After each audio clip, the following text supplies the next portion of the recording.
See, somebody's gonna be front row cancer soon, yeah.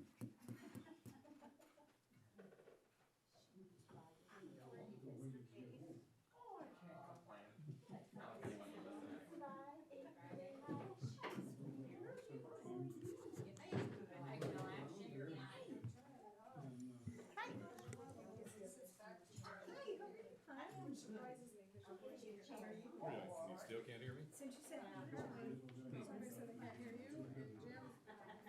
Really? It's back. I'll sit up a little closer. I don't want to hear me. Yes. You have one in your back pocket? You know somebody who's just tired of you too? Well, hey.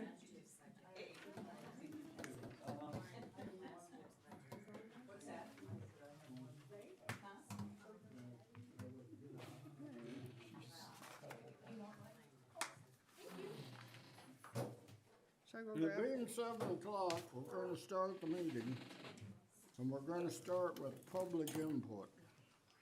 So has anybody got anything they wanna talk about that's not on the agenda?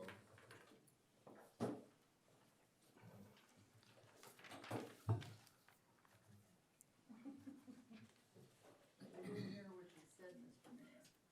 What? What did you say? I can't hear you. What'd you say? I couldn't hear you. Public input. Oh. Anybody have anything that's not on the agenda? Anybody for public input? If not, we're gonna go to number one, and we're gonna stick right to what's on the agenda. The first thing on is number one is coin bank water issue. Now, I'll explain a little bit about what's going on with this. Since we did this sewer project out here, they have had a water issue with the basement. And it's got something to do with the drainage or whatever, so we're getting, did anybody hear, did they ever get here to camera that? No, that's, I haven't. Right now, we just need council's approval to Right. make, you know, there's gonna be a lot of issues in this, so we'd have to have a special council meeting, or we can put the utility committee, give them the authority to go ahead and make the decisions to do whatever we have to, camera, dig it up, or whatever we have to, after talking to the engineers and getting all the facts and everything. So that's basically, I think that's what that coin bank water issue is all about, is giving the utility committee the authority to go ahead and make the decisions on what has to be done. Okay, I'm gonna call for a motion to where we can discuss it. To give the utility the authority to look into this and see what can be done about it. So, we don't have to have a city council meeting, special meeting, every time something comes up with that water deal, cause we've been battling it for I don't know how long. So I'm gonna call for that motion. I'll make the motion. Okay, we have a motion to turn this coin bank water issue over to the utilities committee and have them decide what to do about it and make some of the arrangements. Is there a second? I'll second it. Okay, we have a motion and a second. Is there any discussion now? I'm just wondering, are you gonna give him complete authority to, let's say it costs $200,000 or $300,000 to do, are you gonna give him complete authority to take care of that, or look at other avenues? I can't hear what, She wants to know if you're gonna give complete authority to the committee to spend whatever it takes to do it. well, not necessarily to spend whatever it takes to do it, but to get things in work. We'll have to expend the council's gonna have to give the authority to spend the money. So the utilities committee is just gonna look at what needs to be done, kinda get it in the works, and then you're still gonna have to have a special meeting to okay the expenses. But what I'm trying to get ahead of is what's a handle on it, is every time an issue comes up with this deal, we end up having a special meeting. And special meetings cost money when you have it done. And we can't have a special meeting for every time we need to turn a shovel full of dirt over there. I understand that, but how much authority are you going to give the utilities committee? Well, somebody has to decide what we're gonna do and report to the city, to the council. So they're gonna decide what needs to be done and report to you guys? That's right. Okay, The committees have no authority to expend money. No, they don't have any authority to spend money, but we gotta get something going to where when we have a meeting, correct, so they're gonna look at what needs to be done and report it to you Yes. guys, so, okay. is there any more questions? If not, we'll vote. All of those in favor say aye. Aye. Aye. Those opposed, the same. Motion carried. Now we'll go to number 2. And that's the 2022 budget review.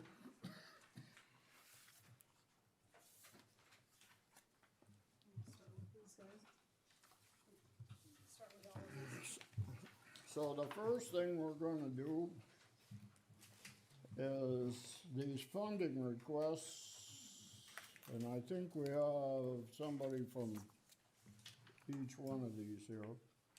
Miller Civic and Commerce is expecting $1,000.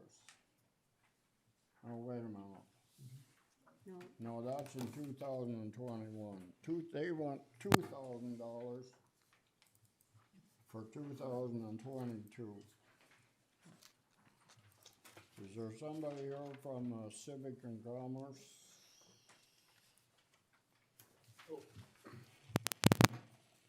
I guess Jamie wasn't able to be here today, but at our most recent meeting, we were actually hoping for the city to take over the fireworks, and that is actually a $6,000 expenditure, not $2,000 expenditure. And that is because that is half of our total income on the year, and we're spending half of our total yearly event fund on just the 4th of July fireworks. So that's why we were hoping that we could get city's help with taking the expenses of the 4th of July fireworks show, so we could expand a little bit more on our yearly events to bring people to town, like the Crazy Days and the Christmas on the Prairie and stuff like that. That is what I've been told. It wasn't actually 2,000, it's supposed to be 6,000 from the last time I had talked to them. actually, though, the requested amount was $2,000, the one she signed and brought Okay. in. Then it's- So this is the first we heard about the 6, so that, this is the one, correct? This is, yeah, Okay, I was misinformed on the amount, but if that's what she signed. then- That's what she has the signed form on, is the $2,000. It was 1,000 last year, and they were asking for 2,000 Okay, this year. but they did that in June, so since then they discussed it and wanted more, or? yes, that was at the last meeting that we were in, August's meeting, that we come up with that. Initially, we wanted to up it because fireworks show got upped another $1,000 just with, inflation and all of the, everything going up this year in price.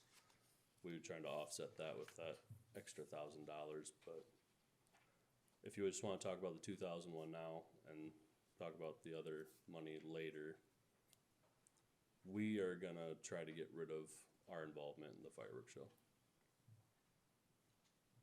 Cause our main focus is to use our money that's spent to us by the businesses, or given to us by the businesses, to use on events to bring people to town, and we personally don't feel that I'm not saying I wanna get rid of the fireworks show, but as far as our involvement, that 20 minutes is not making up for half of our budget. So you're still only looking for 2,000 this year, maybe 23 up and up to 6. According to the sign sheet, yeah.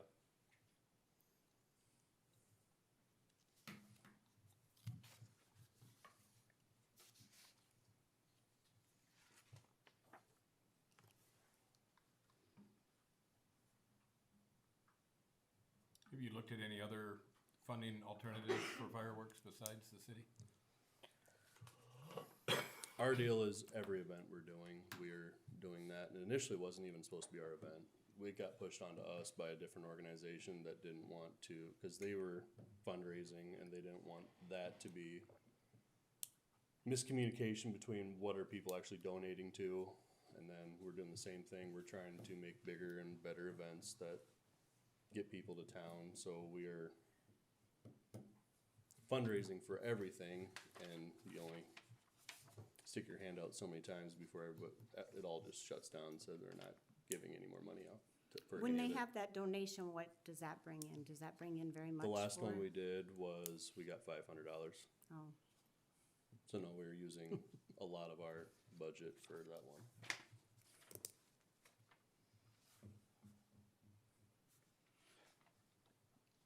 Is there any more questions? Or comments? yeah. Have you ever thought about doing what the library does? They send out 2 letters each year. And it's sort of for membership and whatever you wanna do for the library. And what we did is, every year we send, something out to the businesses, and it goes off of the amount of employees they Okay. have, and that's what serves as a membership to the CNC, so that's our main budget. And then we sent out an additional letter just before July, and that's what brought back $500 of the $6,000 Okay, letter. but what I'm saying is, all of the people in the community, I'm assuming that the library. I've received it ever since it started. And I can't speak for that, I guess I haven't seen that letter. But individuals did that, individuals go to the fireworks. What's the big deal? Asking people to, other people to pay besides businesses. We do a lot of social media and stuff like that about donations to CNC events and stuff like that.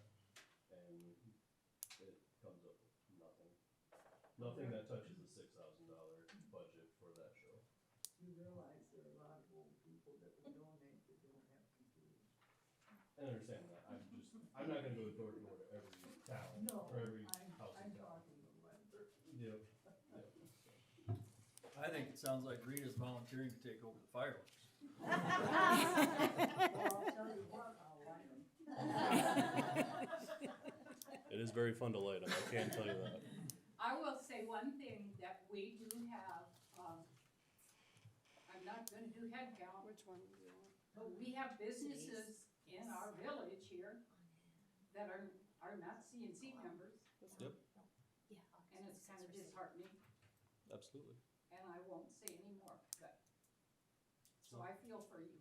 Yeah. When And you're trying to, be active. Yeah. And we here in our town, village, whatever, and we have quite a few businesses. And you send letters to all of our businesses. And we don't have all of them paying the And we try, and membership dues. I've been on for 2 years, and it hasn't exactly been the easiest of 2 years for businesses, so I can't. But it's been that way for a number of because I worked on Main Street for a number of years, and it's been an issue in our village or town, whatever you wanna say. So that's kind of a sad thing, and Is there a rule or something that the CNC can't send letters out to the public, the people that live in Miller, South Dakota? Right now it is, we have brought it up, but at the time of the board meeting, the postage to send out letters to everybody in town, it's, Yeah. it's a big expense without the knowledge of return. Do you suppose it would be good to have an article in the Miller Press? It's another expense.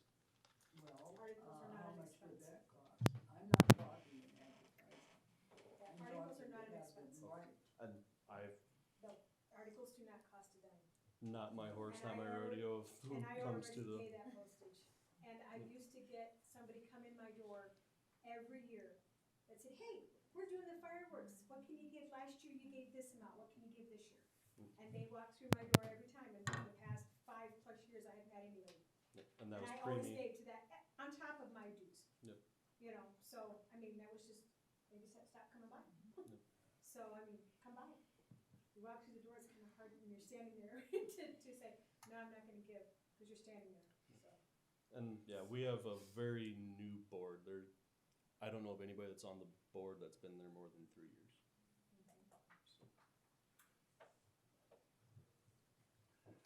Is there anything else? And so I don't know that we can do anything different than the funding requests we have for this year, but what I hear you saying is you don't wanna put ads in the paper, you guys would like to be done with the fireworks Correct. in the end. Our mission statement is to do events with the business's money to bring more foot traffic to the businesses in Miller. That is our mission statement. That is the whole thing of the civic and commerce that I know of. I can be educated otherwise, but that's our understanding of what our purpose is. And that's what we'd like to gear our focus and energy and money towards.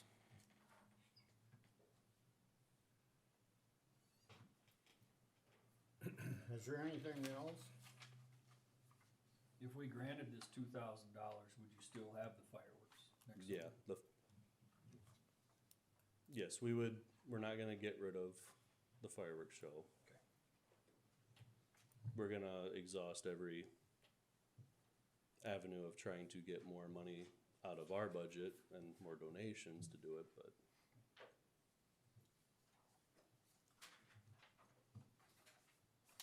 Anything else? If not, thank you. thank you. Thank you. We'll go on to the next one, the Zonham Development Corporation.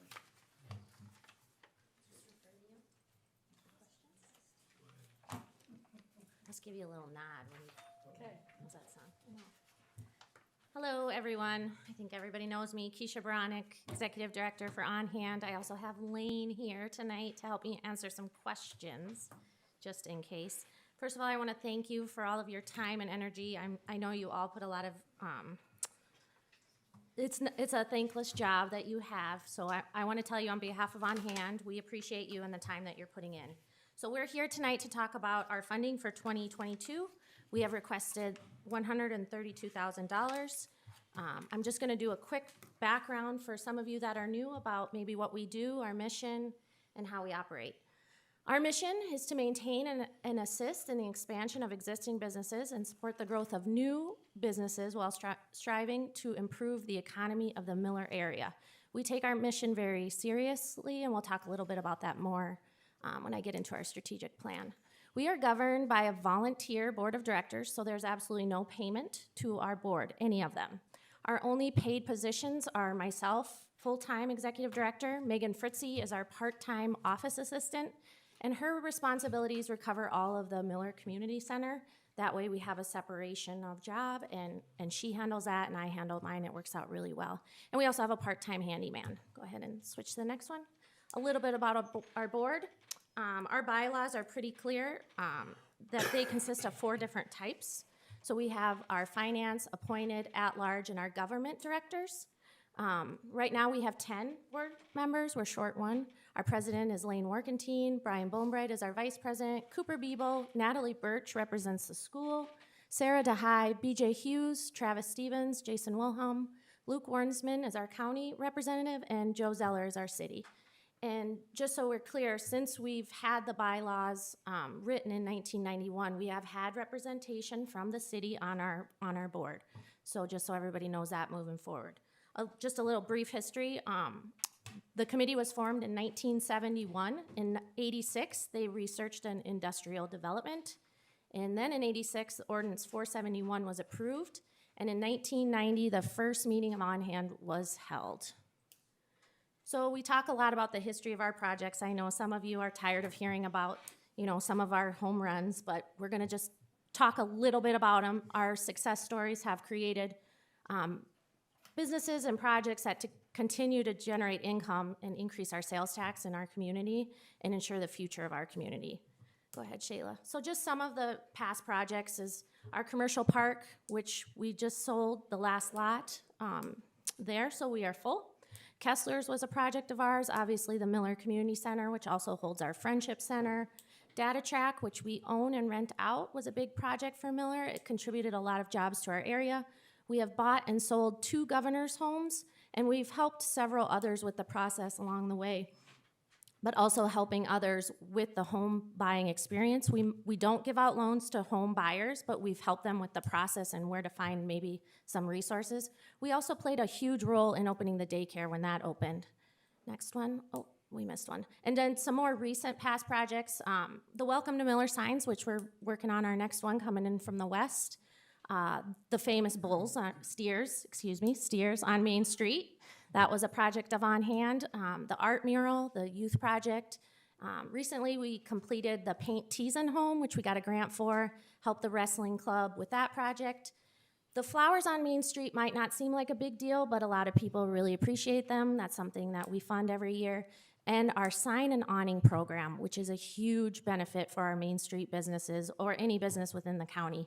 And then our Shop Local campaign, so that picture right under past projects was by Carter Fanning. I went to the school and I promote shopping local at a young age and make sure the kids know how the money circulates in our community. So now we've talked a little bit about our past projects. How do we decide what we spend our money on? This is a big part of what we do at On Hand. Every November we gather and we come up with our strategic plan. In that plan, we come up with not only this year's plan, but years to come. And a lot of our projects take a lot of time, just like what you guys do, but we meet every year. And at that meeting, we invite the city, obviously the county representative, everybody is invited to make sure that they're part of our plan. We think it's very important to have the city and the county and the school and everybody represented. So in 2020, we identified 4 goals. The first one was internal operations. Within internal operations, we identified a need to work with the city and the county, and how can we help you? How can we work together better?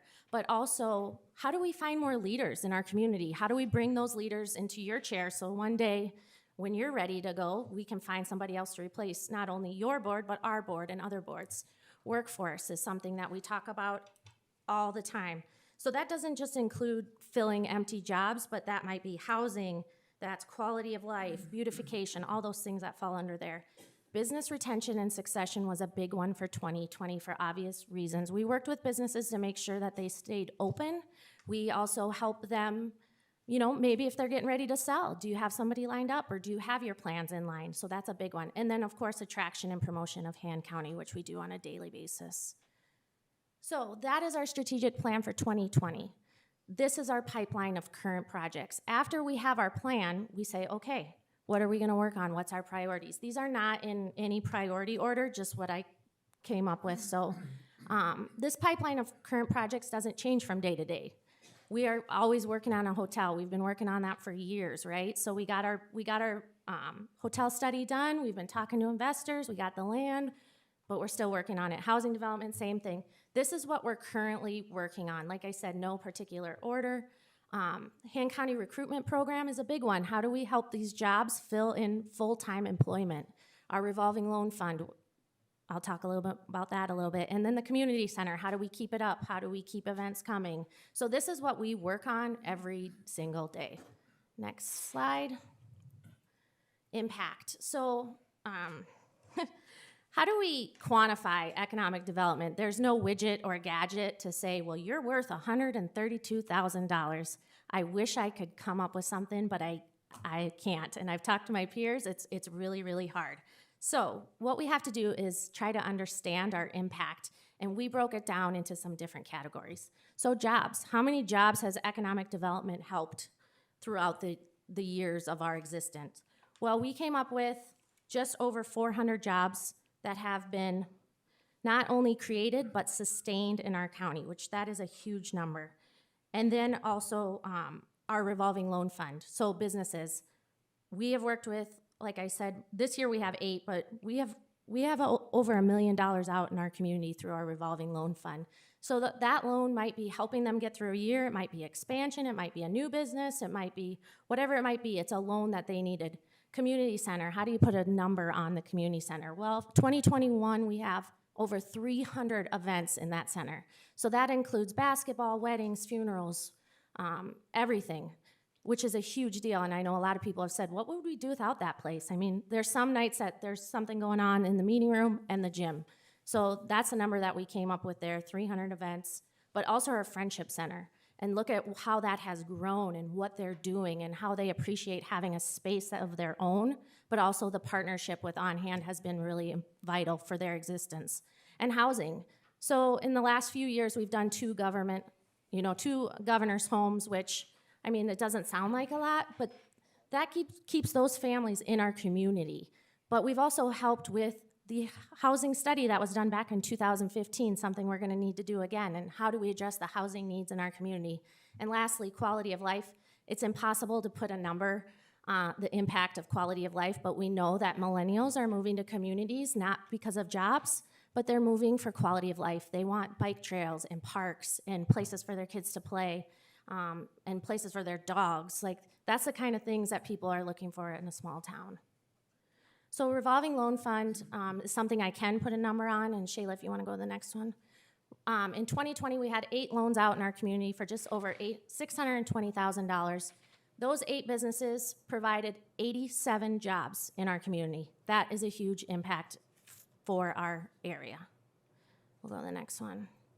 Okay, partners. So we greatly appreciate the City of Miller and Han County both funding us and working with us on our budget. This is a number of other partners that we've worked with, maybe not for funding, but for volunteers or for grants or resources, or how do we make that connection to help the Miller CNC find that money, or how do we help the city with whatever they're looking for. So this is just a number of partners that we have worked with throughout the years. And that's all I have. I just wanna, again, I wanna tell you I appreciate everything you do, and everything, the contributions that the city has made to our area. It's very vital to do the things that you have done here. The decisions that you made are huge for our community for sure. We want to continue working with the City of Miller to make sure that Han County thrives for future generations. Questions? I'll get Lane.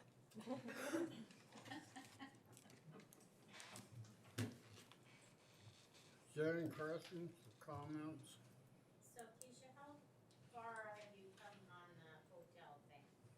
So the hotel thing, do you want me to talk into the mic or? Okay. Well, I can't hear you in that mic. Okay.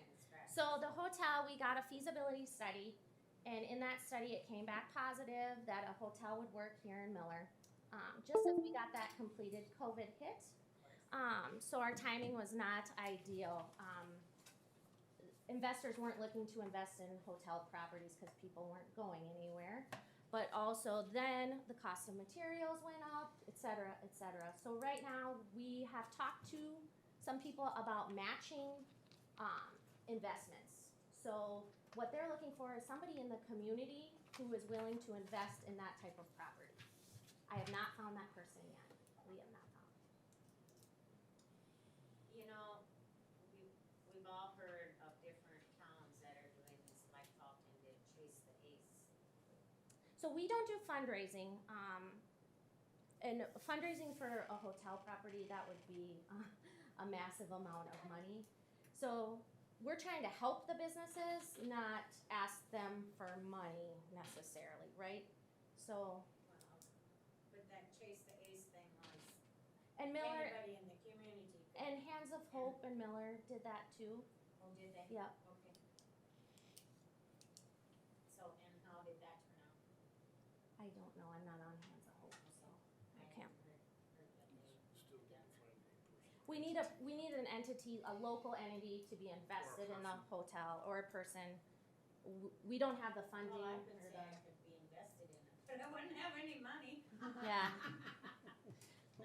I'll call you, how's that Okay, sound? that sounds great. It sounds like I have a hotel manager, yeah? With that, are you guys looking to replace the current hotel we have or add another one? Add another one, at the Miller Community Center. We own that land right there, that would be where we like. Feasibility says there is room for an additional motel in. Well, especially for the season. Yeah, the study went in depth and the number of people that stay here come through here, and I can share that with anybody that wants. It's on our website too, millersd.org. It's not to eliminate any hotels, it's just It's There's just the enough. ad. There's a Add need. another an one. add, Yep. the need to add additional rooms in town. Like I said, we have 300 events just coming up in the next couple months. There's 6 large weddings there, over 400 people. There's no place for these people to stay. Even the hotels, I mean, there's just not enough room. What other questions? Is there any questions or comments?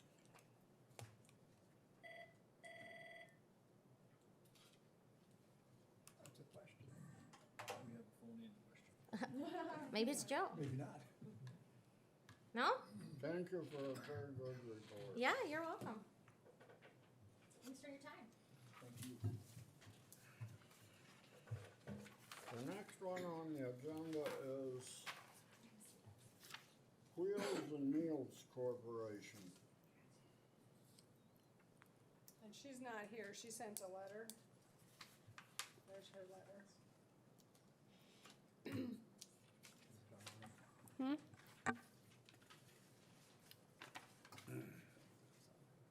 I'll read this letter. That's on your other thing, Tony. It's on your packet that you got with all the funding requests.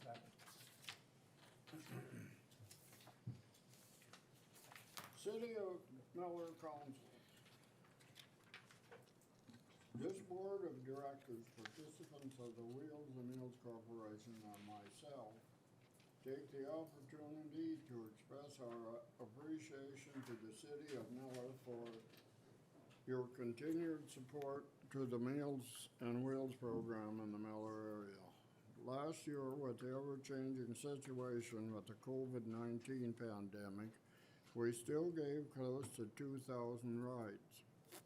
This spring and summer, with the availability of the COVID vaccines, we have seen an increase in the number of new riders and an uptick in the amount of people that we are providing necessary rides for.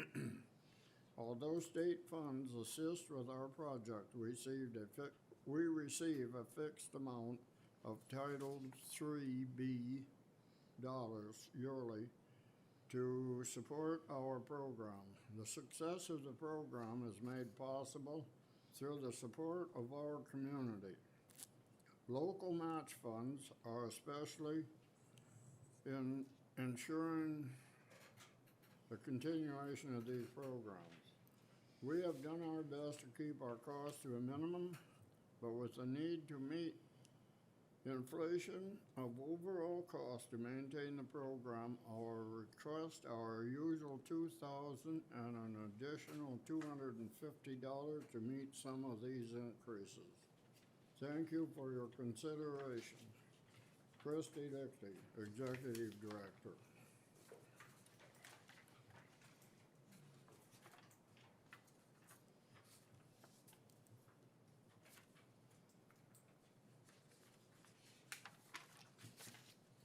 Is there any questions or comments about that?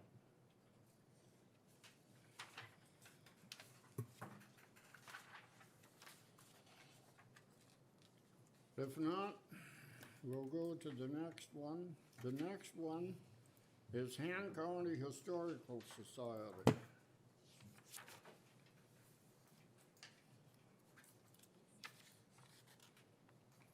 Connie, you wanna give us a little I pep will. talk? I'm Connie Schrader. I'm the president of the Historical Society. I brought our treasurer with us, Kevin Hofer, because we want to thank you for your past support. You've supported us for years, and we have come to rely on that support. But we do feel that we bring value to our community. We participate in community events like Christmas on the Prairie, the 4th of July by having our barbecue fundraiser meal. We have a display case in the courthouse now where we display historical items so that the public has better access to them. Soon, we're going to have our photo collection housed in the Han County Library so that the public has better access. And obviously, we provide tours to class reunions and family reunions and clubs and any other group that wants to schedule a tour. We're an all-volunteer board. There are 7 on our board. And we try to be open from Memorial Day to Labor Day on the weekends. It isn't always possible because we are volunteers, but we do make an effort at that. We feel like we're saving Han County history, and because of what we bring to the community, we would appreciate your continued support at the level that you have given it to us in the past, which I think is $1,500 utility credit. So do you have any questions for me or Kevin? Does anybody have any questions?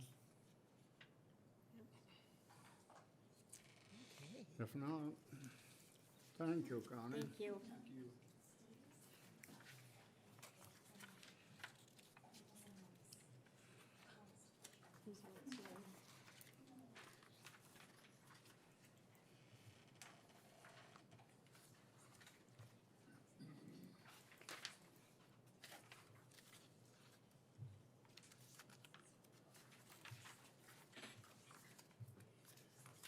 The next one is Hand in Hand Community Daycare. Is there anybody here from there?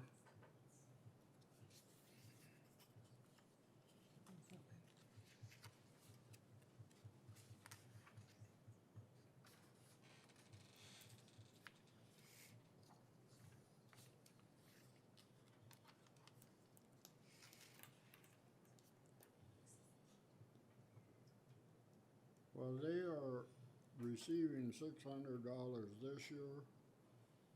They're requesting $850 for 2022.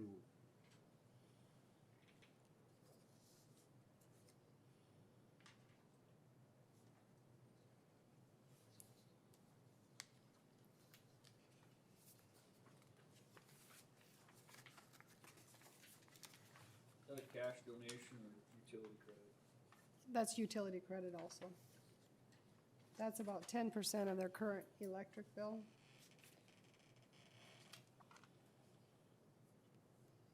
And the credit is only applied to the electric portion. So it comes out of our electric department. That's who's funding the utility request.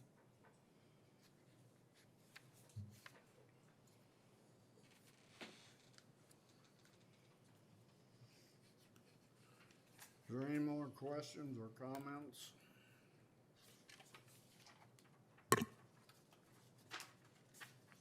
If not, we'll go to Helping Hands. Do we have, no, we got somebody here. Yes. Hi, I'm Laura Kittleson. I'm one of, I think we have 6 members on the board. Recently graduated, so I'm catching up on all the board stuff. So their first act was to send me here to tell you all about what we're doing. So we have the free will donation thrift store in the front. We have the food pantry in the back. We are trying to expand the food pantry, yet make it more known for people. There is a growing increase for food pantry, and we're trying to find ways to get people the food that they need. We recently, today actually, there was a Feeding South Dakota donation truck thing. I can't think of what it is. And we handed out flyers for Helping Hands Food Pantry to let them know that they can come in between those trucks to help this $2,500. Yes. Okay, Doug didn't tell me. He just said come. The donation is going to help us with our utilities so that we can use the donations that we have to get more food that we need to give to the community.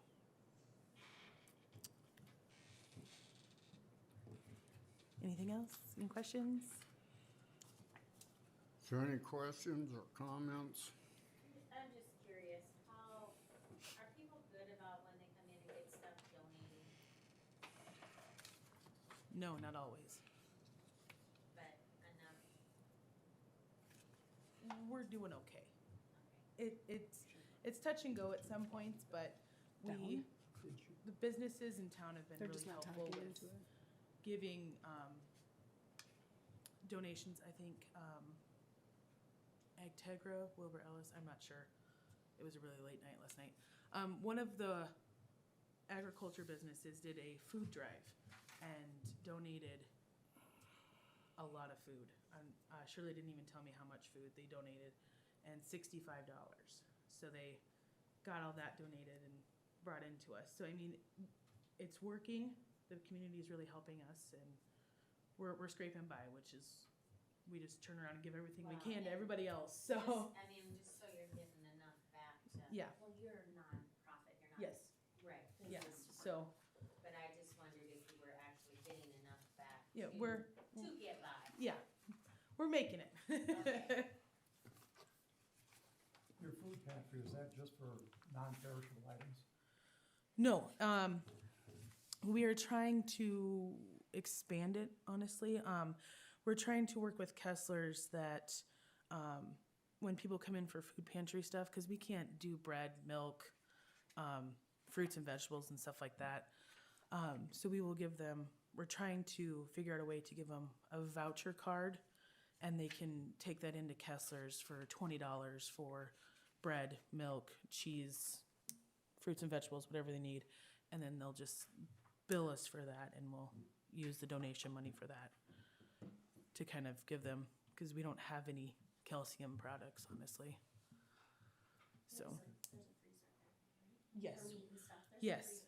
we have one freezer that we can get meat donated, but it has to be, well, not just processed, it has to be, thank you, that's what it is. USDA approved, has to have that sticker on it, and if it's not, the inspector will actually destroy it on site. So it can't be meat that you had butchered and But yeah, like, donated.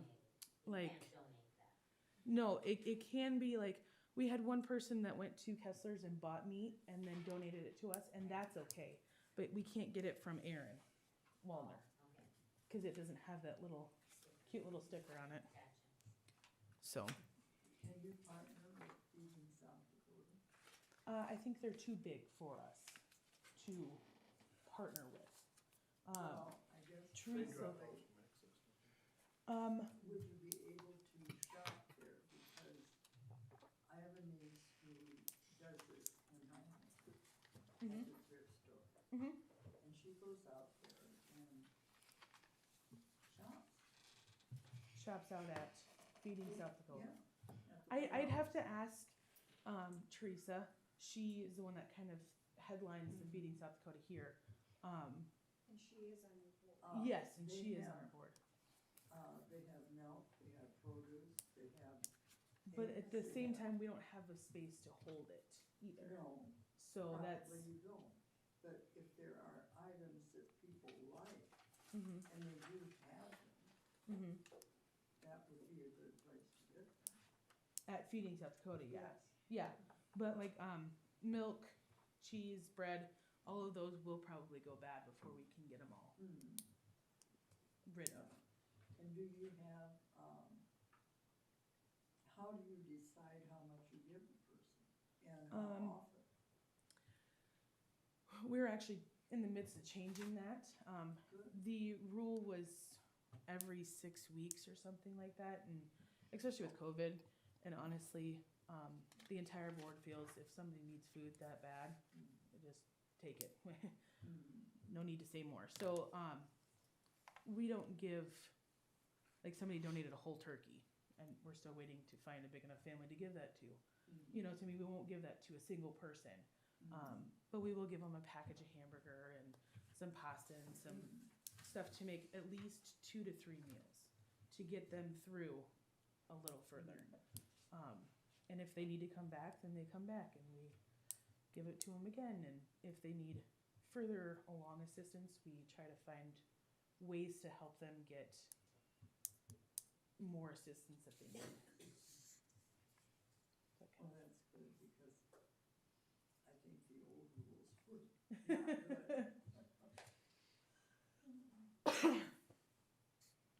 Any other questions? Does anybody got any questions or comments? If not, thank you.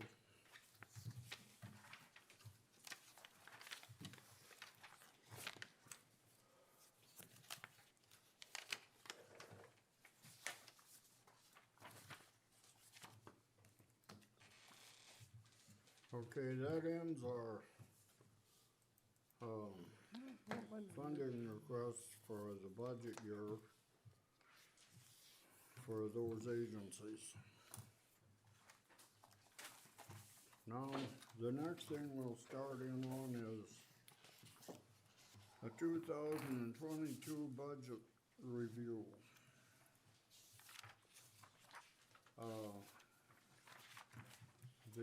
This budget was put together by the Financial Committee.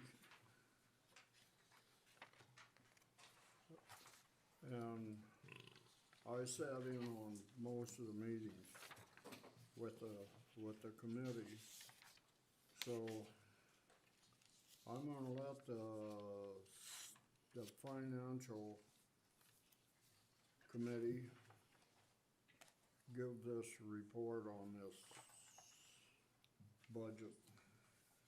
There's a lot of assistance from Sheila. Yes, with a lot of assistance from her. She was a large She part was, of it. she was there every minute it was being worked on. And she did a lot of the paper or pencil work, I'm sure. So,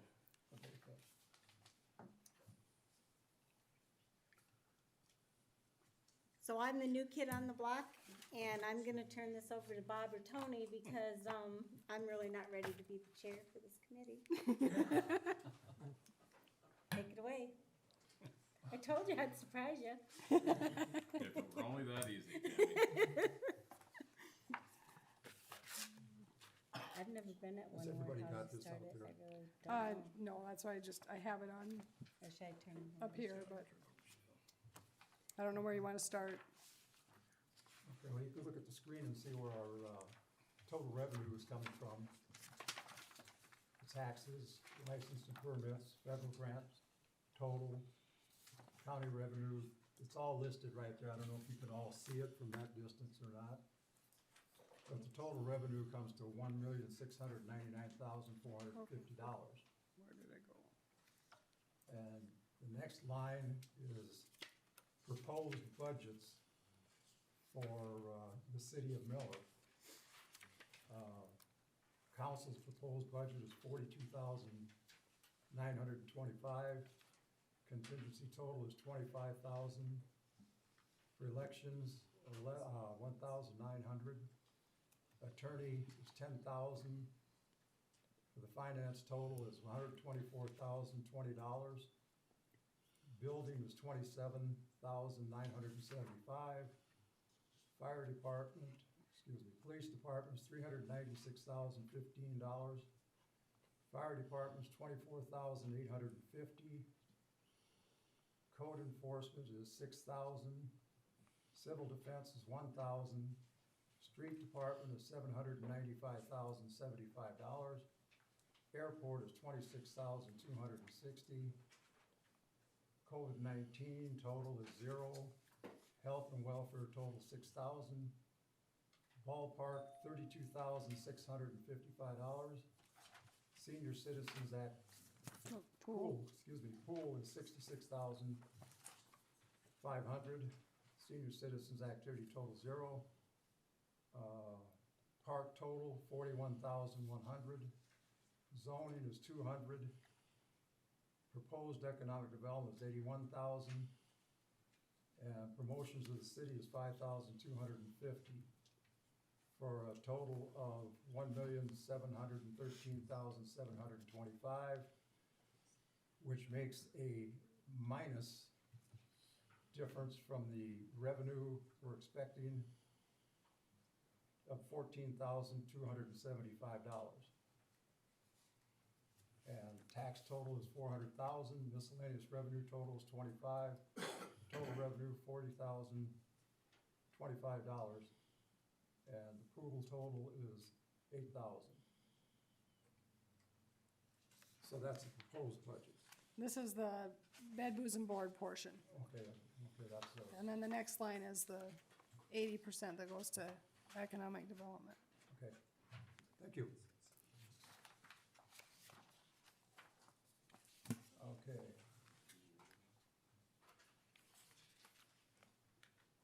Can I ask a question? Sure. When you have a budget, is everything figured in there, equipment upgrade, salaries, whatever? I mean, all the anticipated expenses? Yes.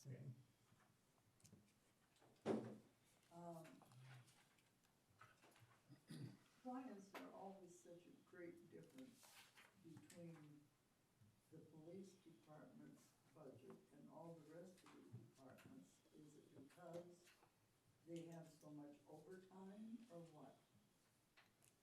A lot of it, I have to say, this year was a lot of overtime. COVID-19 played a big role in that. There was, Shannon was out for a long time with his wife with COVID-19. So there was a lot of overtime used there, yes. That has a lot to do with it. Well, does Shannon having a part-time job have anything to do with more overtime for the others? No. They all average 86 hours, but anytime someone takes sick or vacation, I'm sorry, but I can't hear you. I'll move it, They all average 86 hours. every 2 weeks. Very rarely is someone under that unless they've been on sick or vacation, so. There isn't a limit on overtime then?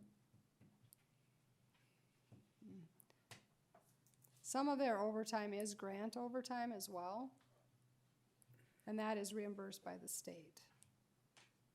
Is that figured in this budget? We don't know how much will be, we figure their hours based on what they've worked in the past, and usually it's about $2,000 they get back, or $2,400 for grant overtime, so. We would supplement their budget for that. I guess what I meant by overtime is isn't a person, one person only allowed so many hours for his job, or not? No. No?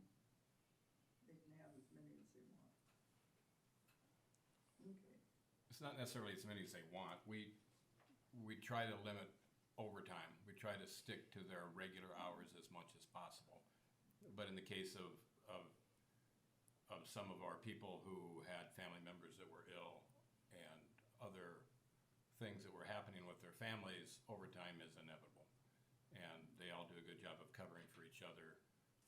But overtime is just an inevitable part of that. Also currently, isn't it 12-hour shifts?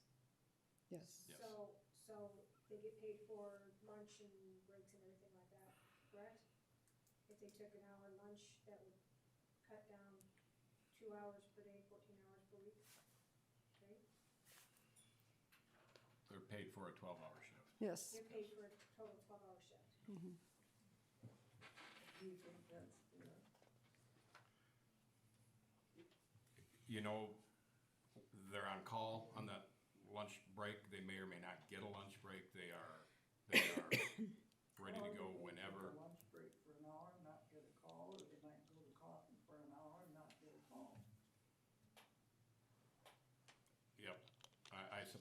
certainly possible. But they may work straight through their lunch or their supper and have none of that at the same time. Just like the rest of us do. Yep, just like the rest of us do. I have a question. What is promotion of city? Like, what is that $5,250? Is that something that economic development could help the city with since? That is our fireworks are in there, our 2,000 for fireworks. Our banners on Main Street, trying to upgrade some of the visual of Main Street with the banners and the lights. It is our donation for kindergarten, first grade, Halloween. What else did we have in there? So, Yeah, anything that we might be spending money on, like for Farm and Home Show, we bought all the pens type of thing. So it's not necessarily, media or No. signs, like promotion, I think of Bigger, advertising our community. That's not necessarily what it's, okay. nothing like that, it's just local things like contributions, basically it Contributions is. might be a better, yeah. Our fire pup program, we donate to, for the fire department and the school, that is in there. Okay, It's just little things that add up. yep. No, I understand. I just thought if there was something promotion, like if we work together on promotions, we can save a lot more money in the long run Right. if groups work together than you Yeah. spending 5,000 and us spending 5,000, so. Yeah. That was my question. Our biggest part of that is the fireworks, so. So economic development, are we giving you 81,000 or 132,000? We budgeted the 81,000 for them this year, for 2022. The 132 is for 2000? No. No, that's just what we 2020. asked That's for. what they asked for. Okay, but you're getting 81? Yes, we put in the budget 81,000, which Right. I think is a 6,000 increase from last year.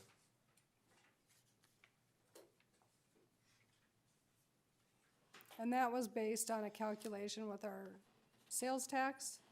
We took our sales tax we received in 19 and 20 in the first half of 21, averaged that out and did 10%, because we were right at 810,000 for an average, and we just did 10% of that average is how they came up with the 81,000.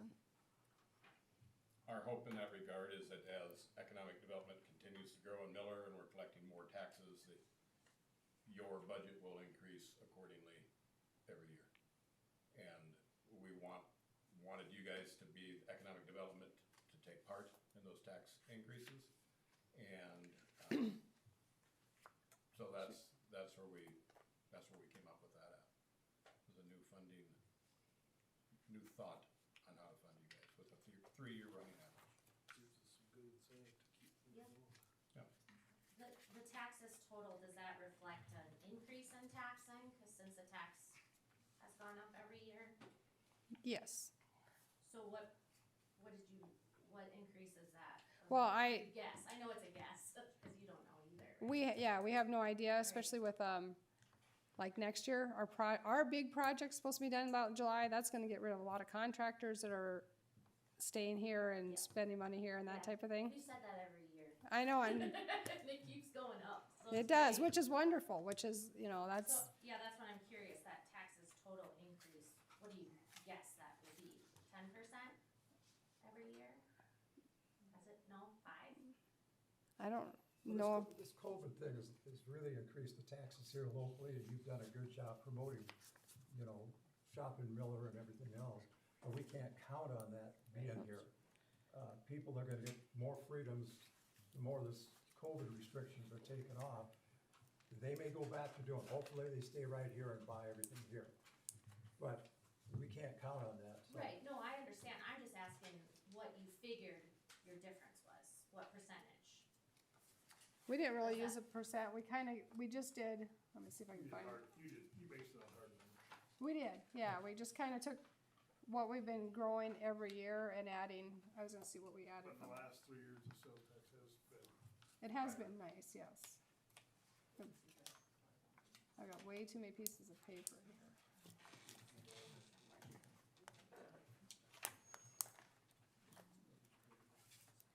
My revenue. And our sales tax comparisons on a monthly deal is running about 8%. Yeah. And last year, it was close to that. It was close to 8% I think- Right. increase. And if I could get on my server, I could pull it up, but for some reason I can't connect, so If I'm, we could do that every year, that'd be. Yeah. That's a really big deal, that the city needs to be proud of, that it increases that much from year to year.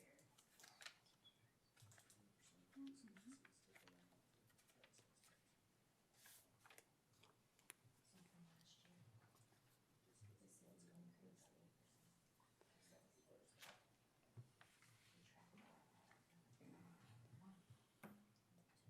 And maybe you said that I was probably off in La La Land.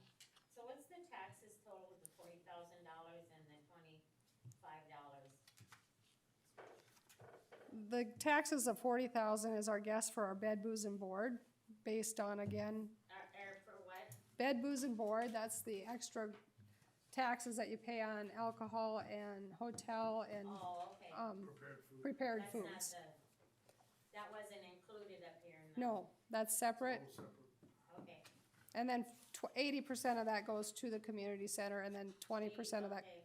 20 goes to the pool. 80% goes where? Community center, 80% goes to the community center? and 20% is saved for the pool. Okay, I must be thick between the head, cause I'm not understanding. 80% of the 40,000 goes to the community center. Correct.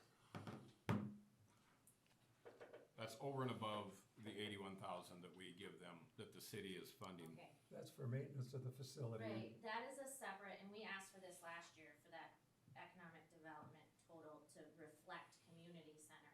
Because at economic development, we have two separate budgets that we work with. We work with our economic development and our community I center gotcha. Okay. budget. So our budget is still $14,275 in the hole? Yes. Okay. The code enforcement cost, is that a current city employee out enforcing code, getting an extra $6,000 a year, or No, what's going on there? that's a individual that we hire outside of the community Okay. to look at the community, because we've hashed this out years ago about anybody sitting on the council, or anybody local doing it is gonna take a lot of flack Sure. for trying to do it. Yep. So the best thing was suggested is you get somebody from outside the community that Okay. people can yell and scream at, and he's not even gonna be around to hear it. Right. And he's gonna look at things differently than somebody in the community. Because if one of us sat on, if police sat on, you're picking on me. You're picking on me for doing this. So it was suggested we hire somebody outside. That enforcer has some training background. Oh, yeah, they all have Yeah. training. So, I mean, that's why They go to the they're code used. enforcement Yep. classes and everything else. Then have you changed the job description for the chief of police? No, we're changing some policies. Enforce all city ordinances. We're to a point. Now, Oh, it does not say that. he knows the law enforcement ordinances. He doesn't know all of the other code enforcement ordinance. I had that discussion with the previous code enforcer, and if we would've sent Shannon out to some of these places where he walked on somebody's property, totally illegal. Shannon doesn't know that up here, that he can't do something like that. He would've walked on somebody's property, you can't do that. Code enforcer knows you can't do things like that. There's a lot of things the code enforcer learns in this code enforcer school that the police don't have an idea on in law enforcement. Two different things, law enforcement and this code enforcement. Well, I He guess probably enforces- what I'm getting at is, we have 24-hour protection. And they drive all around town and they see these places. Do they report to the code enforcer places that need to be taken care of? Basically, I think you report to Ron Hofteaser. If it's mowing or something like that, Ron gets the word on that to go over. everybody knows the ordinance about mowing your yards. We shouldn't have to have the code enforcer come in and tell somebody to mow their yard. And yes, the police driving by, sometimes they miss, they're not gonna see them all. But usually they'll report it to Ron, because it's no different than somebody parking their camper or their car or something on the street after, I think it's November 15th, you can't do it anymore. So they see that, they'll call, or they'll handle it themselves. Usually Shannon will handle it, or whoever's on duty will tell them they have to remove that vehicle or whatever from the street.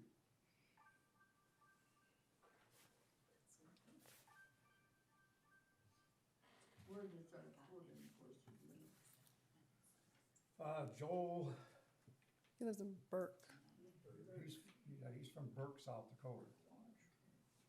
How often does he come? Tries to get through, he's got, I can't remember how many communities he's got now. When Mike left, the code enforcement we had prior, he had like 40 communities that he was trying to do. And they're picking up more and more communities, because this is going all over. People want their communities cleaned up. So they're taking on more and more. In fact, I think, personally, I think they have way too many right now that they're trying to get done. And he's hopping all over the eastern part of the state trying to get every community. So then when someone gets a letter to clean up their yard because of all the junk in it, who sees that it's done? Who sees this done? Usually the code enforcer. We gave pretty much all the authority to the code enforcer from the council. How often do they check to see if it continues to be that way, or if it gets done, or if it gets back to where it was? Yeah, we've got, some problems there with people reoccurring all the time. And, we haven't quite come to what we're gonna do as fines or anything to those individuals that have that problem over and over. But when he's in town and he notices, he stops and talks to them.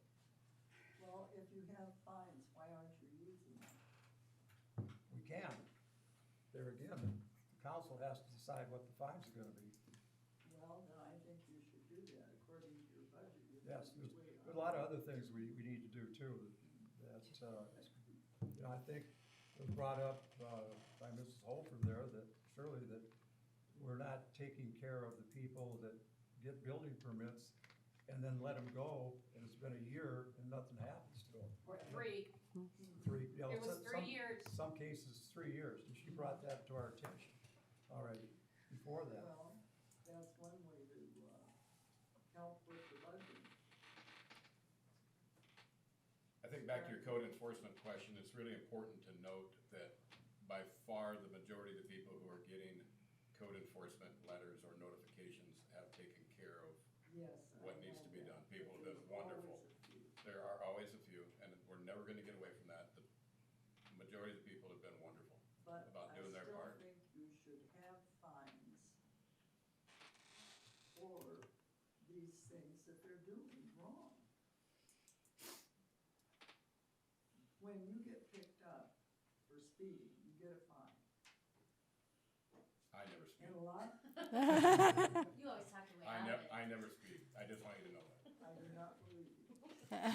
That's okay. You've never been caught.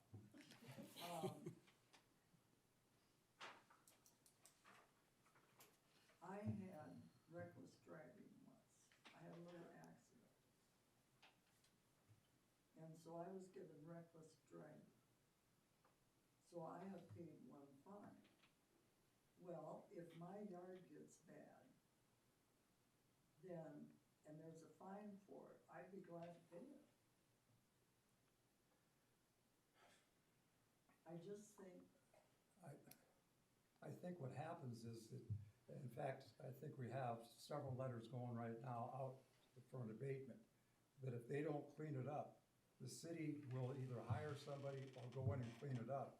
And then it'll be charged to that individual, the cost of sending the city employees out to do it, or the cost of somebody coming in from outside to clean it up. So there is basically like a fine, except it's gonna be a lot stiffer than a fine. Oh, It's gonna cost you a lot more money. So it would behoove that individual not to get to that point where they're being abated and get it done. However, you're smiling, however, you have those same individuals, it seems like, that don't take the hint the first time and go back and do it again. That's where I think we need to get a little bit stiffer. And we need to bring it up to a council meeting. But right now, we're kind of in a budget thing, and we're in a cannabis thing that has to be done by October 4th. We have, you know, the medical marijuana thing all has to be done too. So we're kind of in a crunch. It's not the, In violation of your ordinance. and that's, Because if you give them an abatement order, and you have the guy coming back, every time he comes back, you get a bill, correct? So if he has to continually come back for the same individual over and over and over again, you abate it, it costs you $10,000, whatever it costs, $1,000, you bill him for that. What about the code enforcer's time? The council is paying that as well. So we should be looking at what it costs us to have that code enforcer, and those individuals who have to have the code enforcer here should be then being charged for that code enforcer's time. that's a good point. Good point, valid point. So that's where the fine would come in to help pay that code enforcer's time. You know, if you have the same individuals time and time again, pretty soon, you know, first time you get a buy, second time you get a fine. I mean, I don't know how you guys would do it. We've done some abatements here where we've gone and taken houses down and stuff, and people still owe on that. And we, for some reason, can't get them to pay it. And we have no recourse to collect it. So sometimes you go in and do it, and we're doing it for free, basically, Well, because we have no way of getting the money back from them. We send them to a collection agency, doesn't mean anything. but if you don't pay a fine, isn't that different? I don't know the legality on You it. don't pay a fine when It would you be a pick up collection. speed. Hmm? It'd be a collection. Yeah, it'd be a collection too, of this, I would imagine, and for some reason, you know, some people don't take collections seriously. It is, well, so what are they gonna do? I think the goal of the city with code enforcement is to just provide a clean, safe community, not a profit maker. Correct? Yes. And it's just a cost of doing business. If you look at the full budget, it's just a very small portion of the budget. But it's a good service Well, to I'm have. not griping about the cost of the code enforcement. So how are we gonna get that $14,275?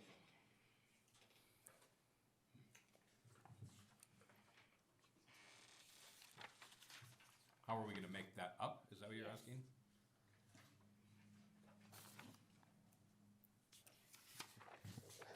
This coming year, we also budgeted for the bike path. That, we're gonna have to take our portion of that out of savings to pay for the bike path. So that 14,000 is probably gonna have to come from unassigned funds to help cover a portion of the bike path, and then also a portion of the road in front of the armory that needs to be completely redone. So those are the two of the things that we budgeted for that were very expensive. The bike path, we did get a $214,000 grant, and then another $5,000 donation, but there's still like $70,000 that has to come out of our pocket, whether it's our employees working.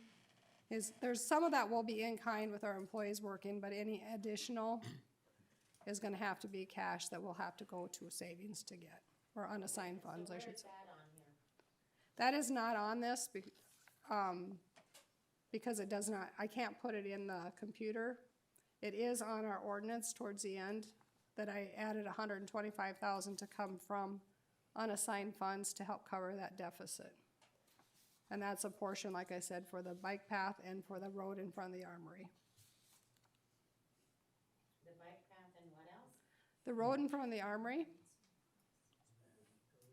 road from there, okay. Is that included in the street total? yes, If we get a grant to do that road, that will come off of this $795. yes. So if we get a grant for what? For that road in front of the armory, we applied for a grant to fix that. Okay. We have to put that in our budget, as that's our expense. if we get that grant and accept it, if it's $500,000, that takes that off of that $795, Okay. correct? But that's not in, we are not assuming the grant at all at this point. No, we got turned down last year for the same grant, so we're not expecting to get the grant again. And it doesn't come in until December, whether we find out But or if it not. would come in, it would come off that 795,000. Correct. To some, To some extent. If it would come in. A portion would There's come out. always a big if when it comes to the government. Or they could just print us some more money. Yeah. That'd be nice. I know, they're good at it, so. The project on it becomes more expensive with the grant, actually. And when we have to start meeting government specs and get engineering and stuff involved. And so that's why we have priced this out with our guys doing the work without the expensive engineering fees that would come with it. And so to say that that would come right off is not entirely true because the cost of the project is gonna go up significantly at the same time as the funds come in. And so we put that in there, with our guys doing it, we got the cost of the more gravel, the asphalt, the man hours, everything else that they need is budgeted in with this $125,000 that Shay was talking about, that we will have to take out of the unassigned, savings to cover the cost of And that that, street. that's the money we put in coin and American Bank and Trust through a while back, is that, yes. okay. If you guys think it's, I mean, we think this is complicated, so I can only imagine when you guys hear this stuff for the first time, we go over this, we've spent hours and hours and hours going over this stuff with the individual department heads, looking through everything that they're doing, making sure that the prices, the different stuff that they need to do that project are not already in the street department budget, that it's strictly attributed to that street itself by the armory. It takes a lot of digging. We put a lot of time into getting to all this, and it's confusing. It is, and it's complicated, and we work with it. We've been working with it a lot, and it's still a complicated. You can't say that Tammy caught on right away. Yeah. Well, is there such a thing as, if you cooperated with the county, which I know you do, but I'm talking the equipment, because that is a big item. And if you could just cooperate with that, you would save a lot of money. They do cooperate with the county. We use a lot of the county's equipment. They use a lot of the city's equipment. Really? Really? Yes. They They do. share. I know. Back and forth. I know. In fact, they just, the county let the city use their two side dumps, weren't they, to go after some stuff for the ballpark, which saved a bunch of money for the city. Good, that's very good. You know, and anytime there's always a lot of cooperation between the county and the city on oiling streets, whatever. You know, we have guys sent out there when they're doing. I guess the reason I asked that is because I've noticed at some of the meetings, the department heads have come and asked for things that aren't in their budget for equipment. And wondering if maybe that equipment might be in the county or something. Like a new grader or a new this or a new that. If it's something that's gonna be used on a regular basis, you know, it's hard to just borrow from the county because you can't be using it at the same time. But I think the things that aren't used on a regular basis, we don't really invest in that kind of stuff. They usually share their equipment and help each other out with that.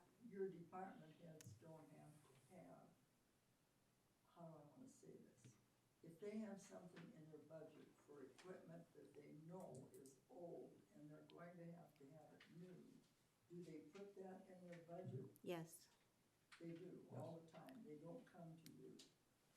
No, it's in their budget.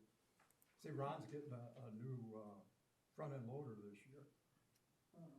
And I can't remember how much he's gonna get for his old loader. There's not much of a difference between getting the new one and the old one. and that's in his budget, figuring in that price and everything. They don't, I mean, some of this equipment they have needs to be upgraded, just don't have the money in the water and sewer to upgrade some of the stuff that they need, Oh, I'm sure. you know, and it's tough, Yes. trying to figure out. Well, it's kind They of have to wait another year or two or whatever to buy it. You guys are pretty much guessing. I mean, you don't know when something's gonna break down or how much, just like your department heads, they don't know when something's gonna go down, right? And then they need it, and you need it right now. Now, if I you mean, look at some just of like the a trucks, budget, you're guessing. some of the trucks the city's running over there are 1960-something trucks that they're running, or 70-something trucks. They're old. They need to be brought up to, if not new, at least newer. And Ron tries to do that. He doesn't try to buy a new truck. He'll go look at the state surplus to see what they have Oh, used yes, I know. and try to get something better than what we had without costing a lot of money. The department heads have to come to you with every purchase over $300, whether it's in their budget or not, correct? Over So 1,000, sometimes when they come, pardon me? over 1,000. Over 1,000 now, okay. So like when he comes to you and says, I wanna buy a front end loader, it's not because it's not in his budget, it's because it's over $1,000. Correct. So, I mean, he may be coming to you, but it may have been already in his budget, so. It's probably And easier usually- to get if he has it in his budget. Sure it is. Usually they try to program it a year or two ahead so that they know, like, they're on a 5-year program right now where they're looking down the road for 5 years from now, what they might need, and they're projecting that now. For anybody that's on the council can come in and look at it, say, okay, you might need this 5 years from now, which is good.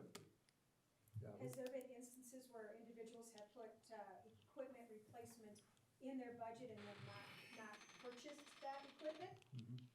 So if they may budget it, but they may not find the piece of equipment they need or, find the need for it right then, I budgeted 60,000 and I can't find one for that, so I'm not spending it, and then they turn it back into you, right, correct? goes back So into that- the general fund. So they aren't necessarily just out to spend the money because it's in their budget, No, thank you. no, they have to get approval from the council to spend it, to buy anything. So it's up to the council to say, if they don't figure they need a new loader, we're gonna say, no, you don't need it, get by with this one. But you can turn around and allocate it for next year. Pardon me? You can turn around and allocate it for next year. If it Yeah. didn't fit this year, you can put it for next year. Well, Tony, how many hours is on that loader now? I couldn't tell you. I mean, that loader isn't that old, is it? I can't remember, do you remember how old?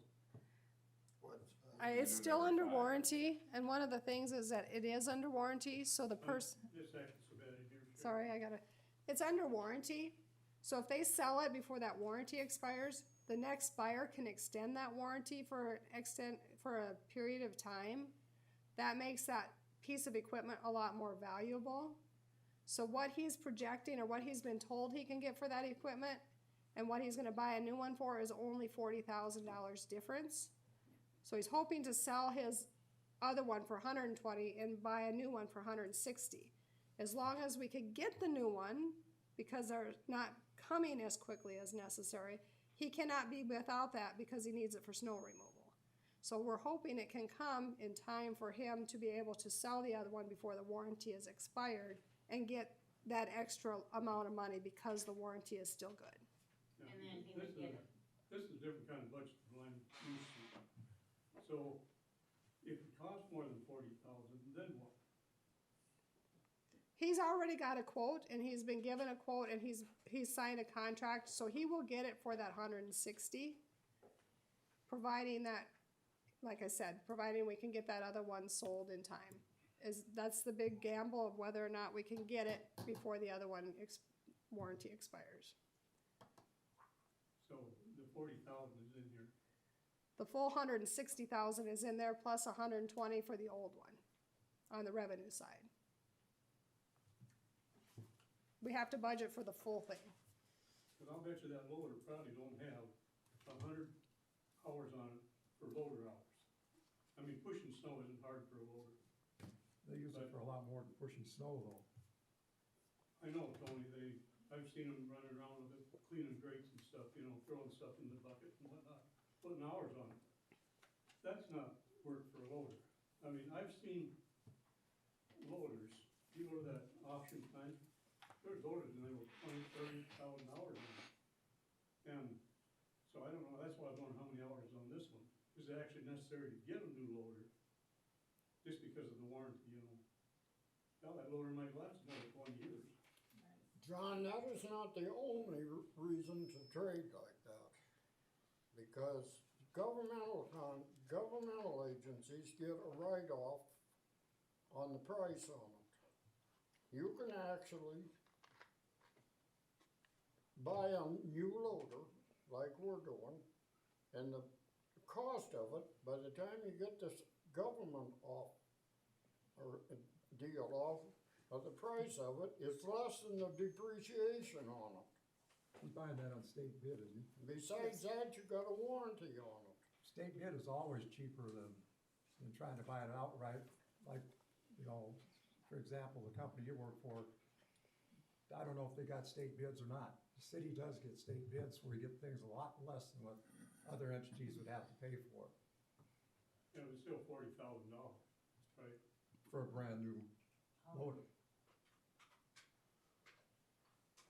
Well, I mean, okay. I just, How It's many just- hours is on the old one? Just no That's different what than, they you don't know, the police car or whatever. You could try and buy that same vehicle out there from a dealer, you're gonna pay $62,000 for it. Get it on state bid, you're gonna get it for 40. well, I Because assume they they buy put so the loader many. on state bid, is that right, Ron? Huh? It is on a state bid. State bid, For $160,000. yeah. It probably cost you a lot more than that, just trying to buy it from, I don't know, even know what outfit, sell a case or whatever. Did we get Are the you- police car on a state bid in Iowa? Yes. Got it from Iowa cheaper than you get it in the state of South Dakota. I didn't know if that What was a happened state to bid. shopping locally? That's a state bid. I didn't know if that was a state bid over in Yeah. Iowa from that Yeah. fella. I thought And they it can was go, South Dakota can go to Minnesota and pick it up, I Iowa. thought that was a friend over there, of a relative or something. I think it was $3,000 too. Wasn't that a relative over there? A think- relative of a relative? Maybe not. So. Sorry, I That, Velcro. that had no bearing, relative or relative had no bearing on anything. I'll Velcro that one. For you to make a comment like that was irresponsible and wrong, because you don't have all the facts. But I'd be willing to sit down with you anytime and tell you the facts, Okay. because it was not relative to relative, that was dealer to Shannon. Not relative. The reason that the council found out about the availability of the car through the dealer at a least expensive price was because of a relationship with someone who worked there, correct? Can't deny that. So it was. It was not- it was not- But the bid price was a state bid, that's anybody that works for anybody that's a government entity in Iowa could have bought that car for the same price that the town of Miller bought it for. Right, In anybody on state bid in Iowa could buy it, anybody here. Right. Because they can buy it in Nebraska, they can buy it in Minnesota, or they can buy it in Iowa. And you could not buy that car in Miller, correct? No, And you could could only not buy it- that car on state bid for the same amount of money that was there. It was like less, $5,000 or something, wasn't it? something like $5,000 less. So, By going what down there. state did you pay taxes to? Pardon me? Don't you have to pay taxes on vehicles when you buy them? Cities don't pay taxes. Don't City pay does taxes. not pay taxes. Well, okay, what about, shopping locally?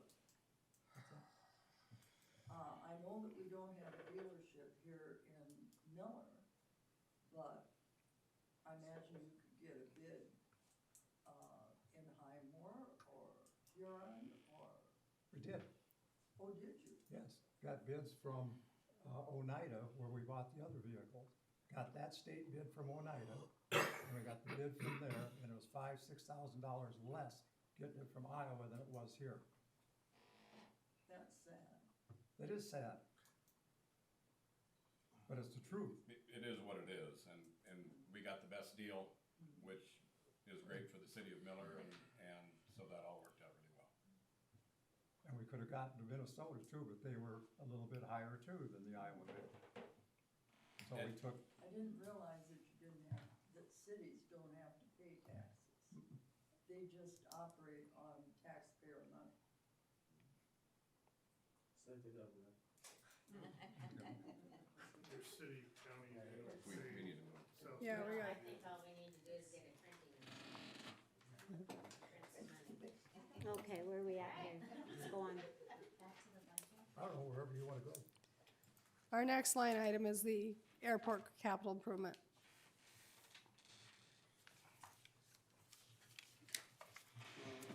Ron?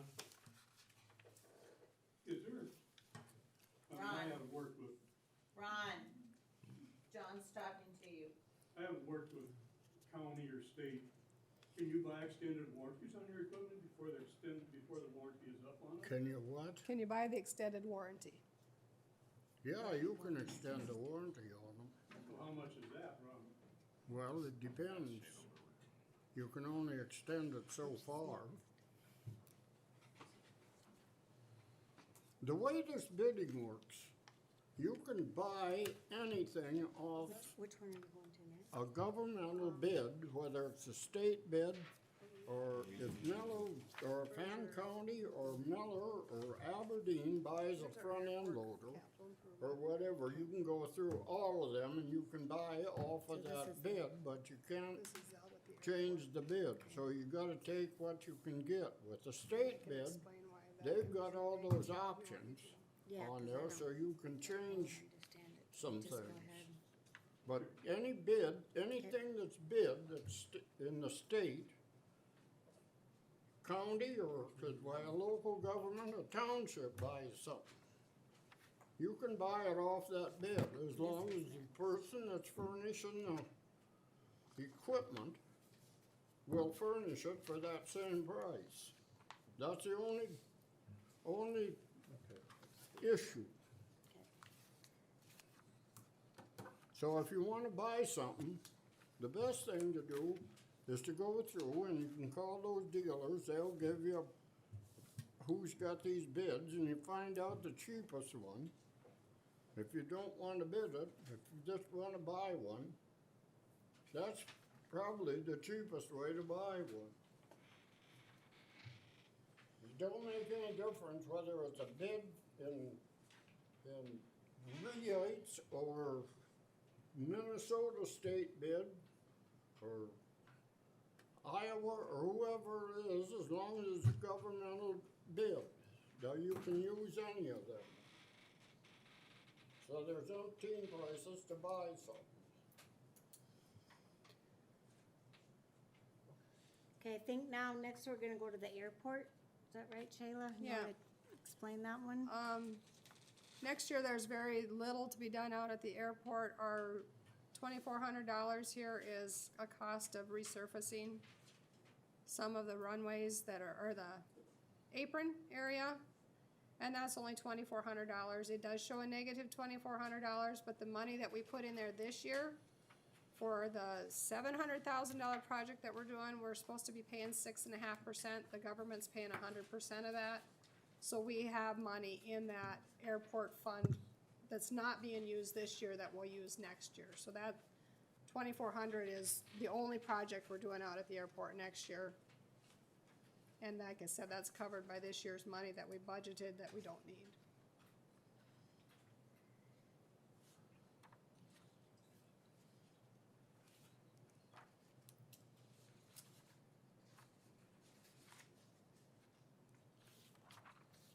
Okay, That's it for that airport. now which one?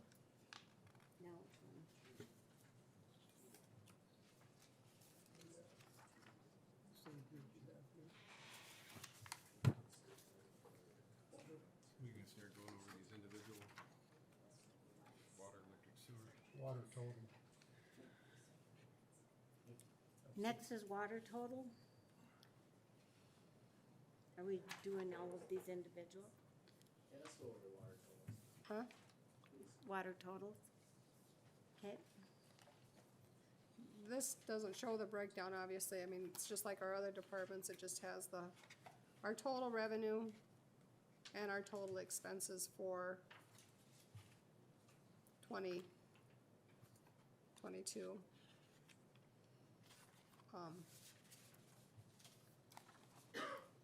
I can show you the hard facts on this, which is very, very depressing. We have been reducing our base fee for, ever since we started our surcharges, and we've backed ourselves into a hole. Without any rate increase and using our extra surcharge that we can use, but this coming year is our first year we're gonna make any payments on our phase 3, so we have a little extra surcharge. Overall, our expenses versus our revenue were 63,000 in the hole. And we've been doing this for the last several years and kind of hoping that when the projects are all done, that our expenses will drop. But 63,000, we can't keep going in the hole and borrowing from savings every year, because our savings account for our water is down to about 100,000, 120,000. So we're getting dangerous. Unfortunately, that means a rate increase on the water. To not quite break even, that's $6 per month per user, which would get us still not as high as we were in 2017. In 2017, our base fee was $25 per person, and this will bring us to $24 per person. So we're still not up to what we were paying in 2017, but that's how much we've been dropping over the years trying to. Can you go back a little bit? What's that? When's the projected end of this project? Is it next year? Yes. Thank you. When's the projected end of me paying almost double in surcharges versus After my you're dead. usage charges? Way after you're dead. Some of our loans are 40 years, some of them are 30 years. We just refinanced the electric loan we took a 30-year and a 20-year, refinanced them into a 15-year loan. Okay. And we did not change your electric rates. We were able to keep the electric rate the same. So that now will be 15 years on the electric. What was the savings on doing that? I don't remember how many hundreds of thousands of dollars in interest. Because of cutting it from a 30 and a 20-year loan down to a 15, it was hundreds of thousands of dollars that we were saving on interest. Because the interest rates that we've gotten on all of these loans are all under 2.5%. I mean, some of them are under 2%. So we've done really well interest rate wise for all these projects. And just another caveat, our last phase 3, we got like 86% grant on that project. So overall, we're over 60% grant on all 3 phases that we've received for the water and the sewer. So that's huge. I know people think they're paying a lot, but we have worked really hard to get a lot of grant money, and it has been very, very profitable for the city to be able to do this project with the interest rates at the way they are right now, or they have been, and the grants that were available. But it still hurts. I know it hurts the pocket, but it also hurts when you have sewer in your basement and you have to clean that out too.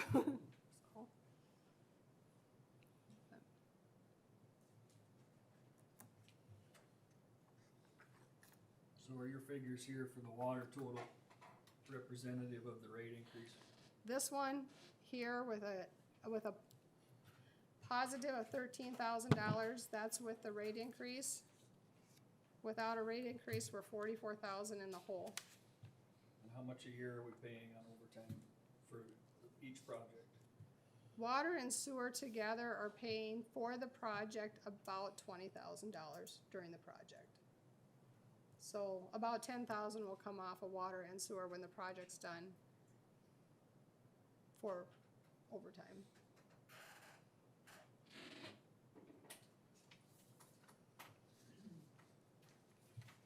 Is there any fines involved with the company doing the projects if they go, like, is there this time of the year you will be done? Yes. No more construction during the year. And if they go past that or don't meet what they need to have done by that time frame, is there fines involved with that? There's a per day fine if they don't finish it by their completion date. Okay. Now this year it's not been a problem, but if there's like rain dates or something like that, they get to take advantage of those dates. Like the first project was rain constantly. Yeah. So they were several months late. But if they don't have a valid reason, and we've also added parts to the project, we've made it bigger, and if we're gonna add anything to the project, that again is gonna extend their time. But if they don't meet it just because they don't meet it, they don't have enough crews here or whatever, I think it's like $500 a day. It's for a fine. Do those fines go towards the cost on the loans, or does it go to the general fund? Oh, this has to stay with water and sewer. Okay, Anything that has to do with water has to stay with water. sure. Sewer has, it's like 3 different companies that we're running, general fund, water, sewer, and electric.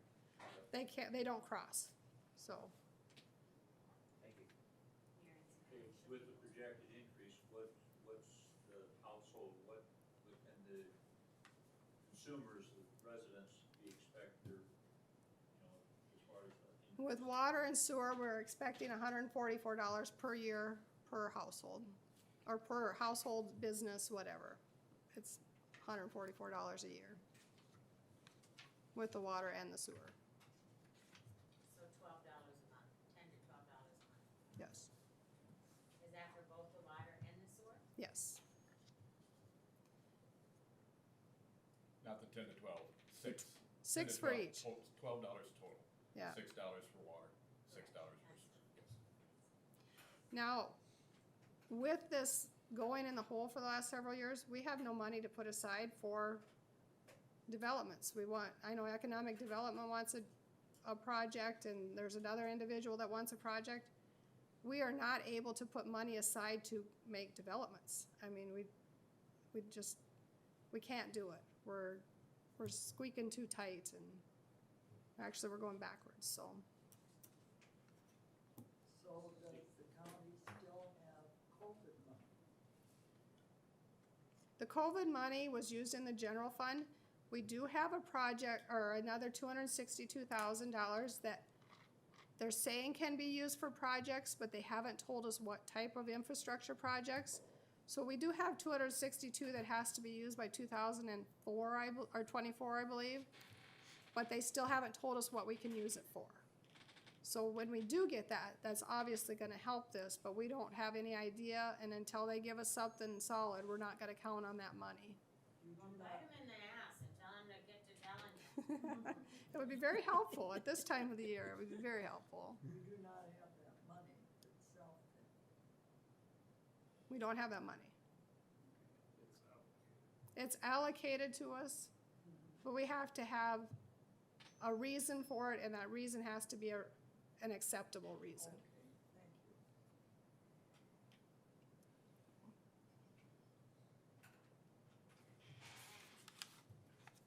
With regard to that, Shayla, with regard to where we are with that and the increase, let's say some other projects come up, talking about the swimming pool,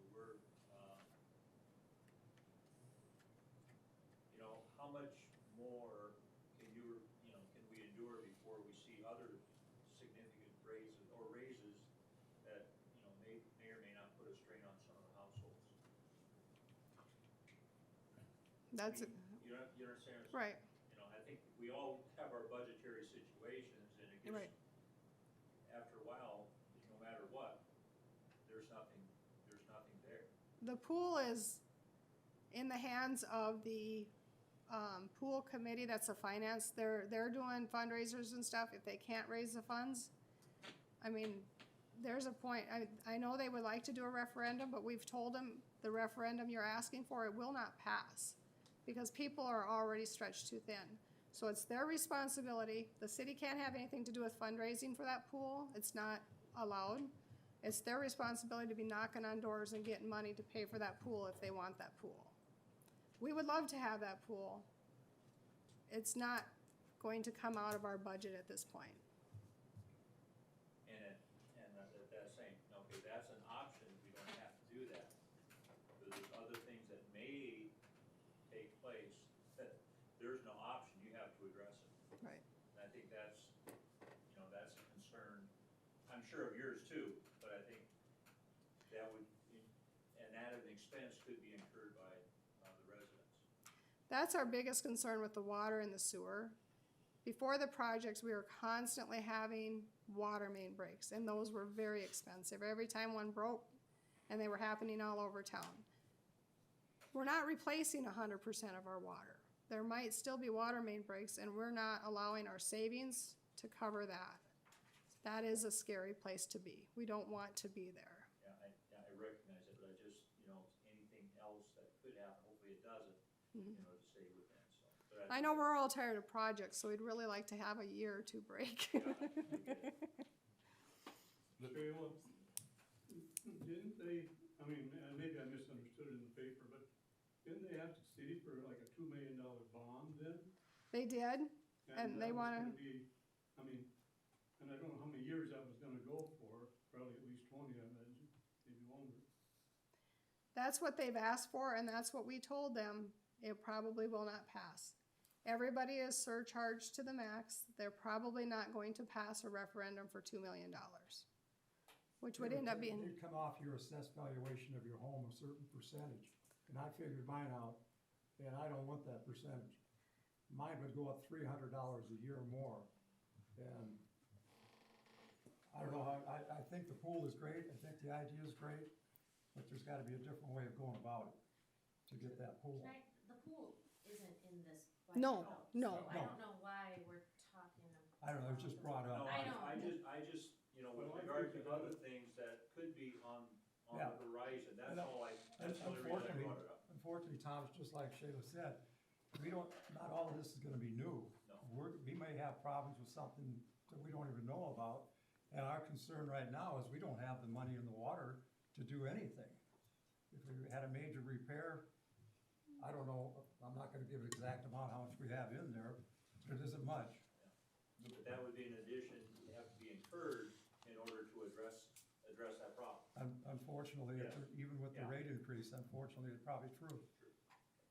And Keisha, I think you have to talk about this in the future because it's a proposed project, and it would be a $2 million bond, and then there'd be another $800,000 interest on it. So- Absolutely. I just wanted to clarify that it wasn't in this No, I plan, realize and what- they're not here to represent I think That that's- now. themselves, so that's not Yeah. right.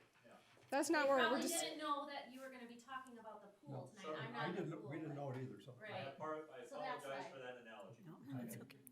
The thing with the whole deal, and we can hopefully just move past this, the reason that we have to raise the base rate is we probably made a mistake years ago when we dropped the base rate, trying to ease the pain of the surcharges that it took to get the loans to do the projects.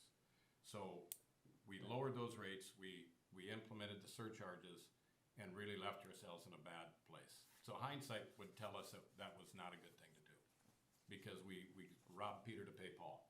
And here we are paying our notes, we're paying our loans for all the infrastructure, but now we don't have the savings, the capability to maintain our system.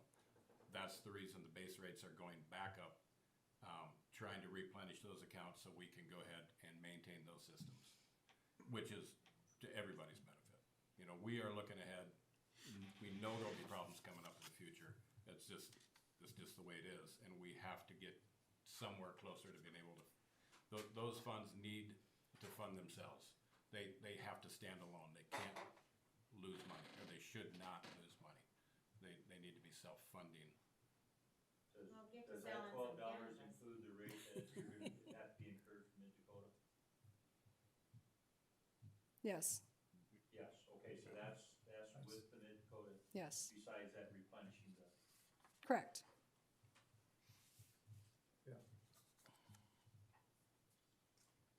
So are you guys voting on this budget tonight?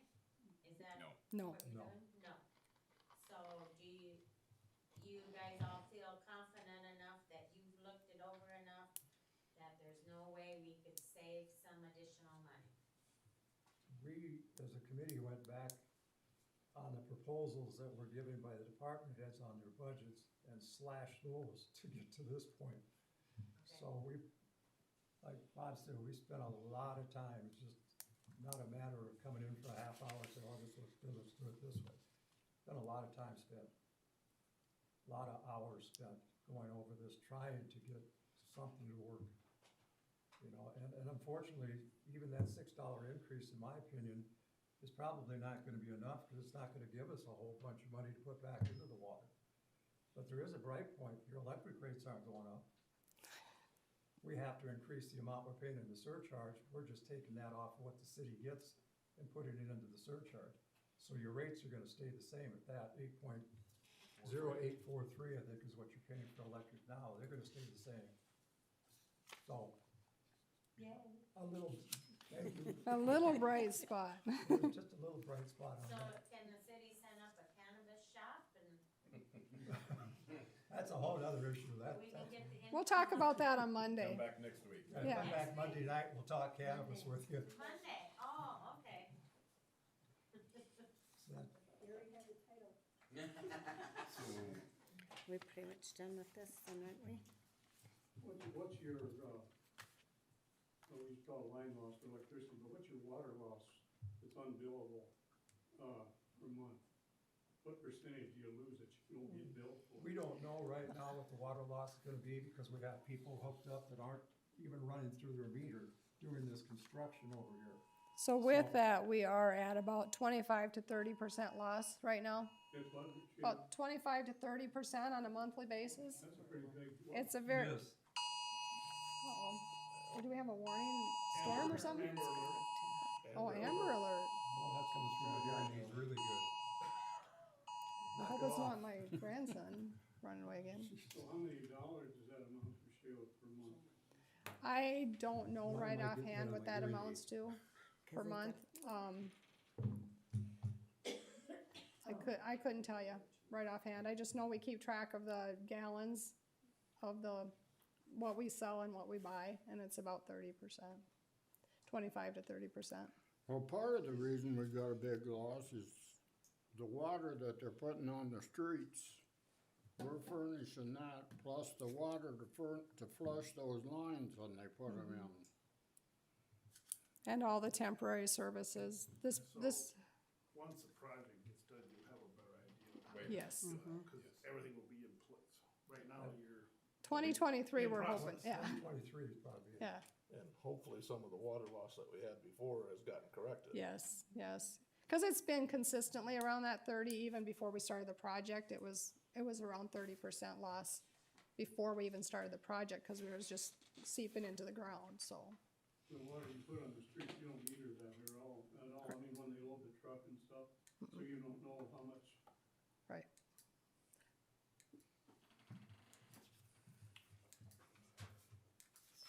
Is that paid for by the construction company, or is that donated by the city?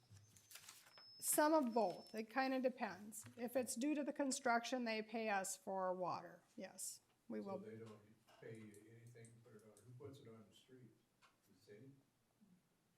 Again, if it's a city gravel street that we're just trying to keep the dust down, that's on the city.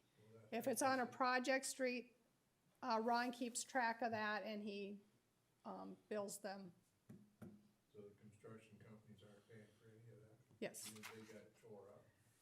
They're paying for it, but eventually you're paying for it anyway in the project, so it's going back. We're paying for it. Yes, yeah, you're paying for the water eventually, so. But that's what I mean, cause when, over on the east side of town, when they did that, they never watered. But over here, they water. I was just wondering why. Why the difference? I don't know. Different companies? And the dry East- year, East side of town, it was so wet, it rained, it rained constantly, Rains constantly. and this year we're We had not that getting it, flooding so. problem with 3 foot out in the street. Yeah, Right. so we didn't need to do a lot of street watering at that point. They never did any of it. That's what I wondered. They didn't do any. Because when I come to the city, well, They he isn't here tonight, but I come to the city council to get some water on them streets over there, and they told me it was a gray area. They didn't need to do it. Then it got over here, it was altogether a different story. I was just wondering what the deal was, so. okay. Where do you wanna go from here, Sheila? Well, we have not done the electric, I think that's what's Yeah, left. that's where we're at, yeah. Yep, sorry. Okay. Electric. Do I have electric revenue versus expenses? Sorry, I kinda lost where I was at.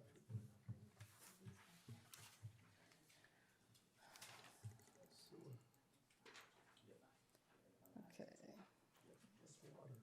Where's your electric at? I don't, I didn't give you an extra sheet for the electric because it was just our revenue versus expenses. This one, right, just your first one, or, I don't have that. Back up here. yeah, go up. Way to the beginning, I think. Yeah, there we go, right there's the electric. Oh, that's sewer. There's the electric, right there.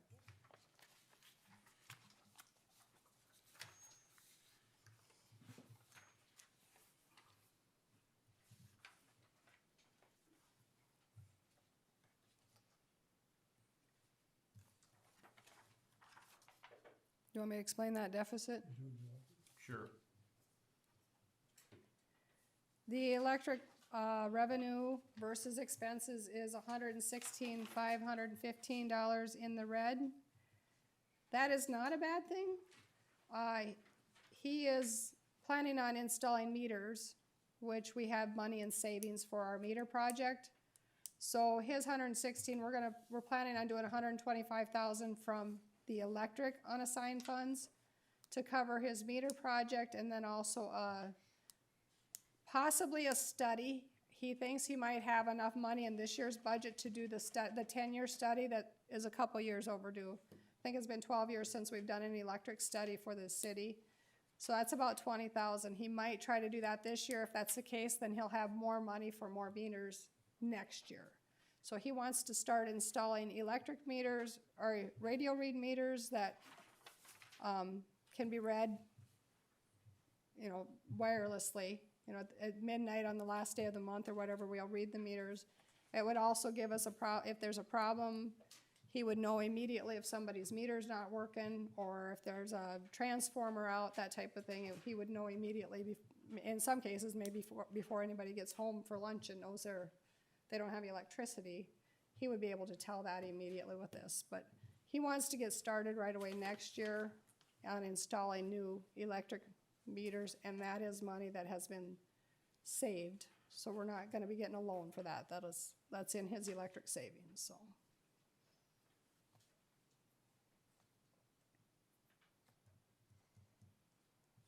That's what the 125,000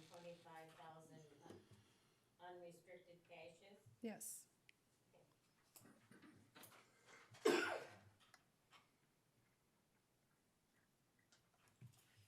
So if you look at our ordinances, which I believe I have on here, towards the end.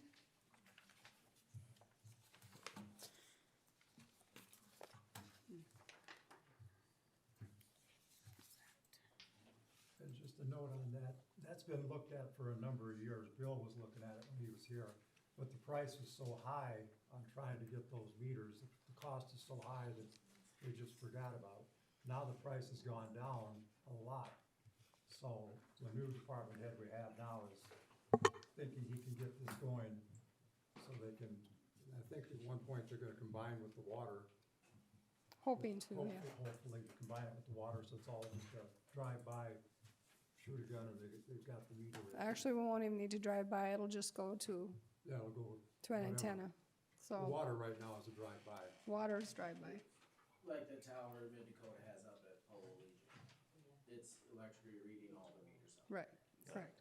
Actually, electric, you'd almost have to have it read at midnight on such and such a Yep. day for demand reasons. Yep, Yeah. and that's I from knew what- what you I don't know the ins and outs, all I know is that it was high priced and it's lower now.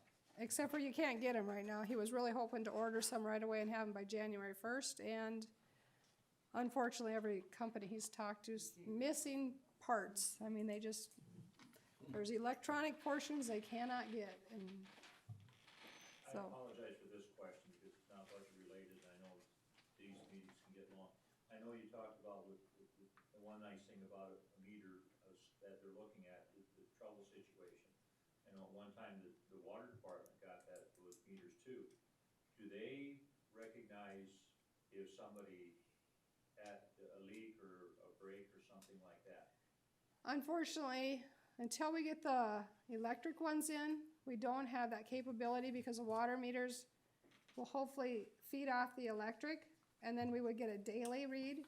Right now, we do a drive-by and we can radio read them. If there is a problem, then we can, But I also was in understanding that they could detect something if, I think the discussion was if somebody was out of town, all of a sudden there's something happens to residents, they could go over and shut the water off without losing much water. Is that, am I wrong? on that was the plan, but they can't read it on a daily basis, No, this unfortunately. isn't for reading, it was just more or less Right. for some type of, Which they would know with this new system, they will know when they come up in the morning, there's gonna be a list and it'll say, Tom McGow has used 10,000 gallons of water and he's not home. There's a leak somewhere, let's go shut that off, get a hold of him, that type of thing. so what you had before didn't do that. No, because we didn't do the extra program to do it on a daily basis. We just did the radio read meters, we did not actually do the next step to, Well, I know when that went through, that was the plan, that was the assumption that was yeah. happening. Okay. Yeah, I think they ran out of money and could not do the next step, That's fine. so.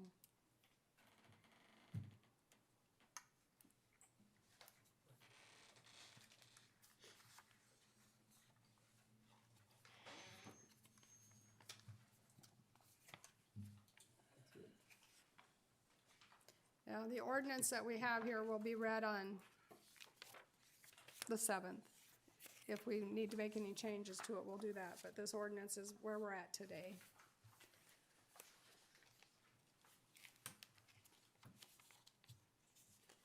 So they don't have a copy. You guys do, but it's in your packet. Whoever got a copy of the agenda off the It's in the packet. website or whatever, this is on the website.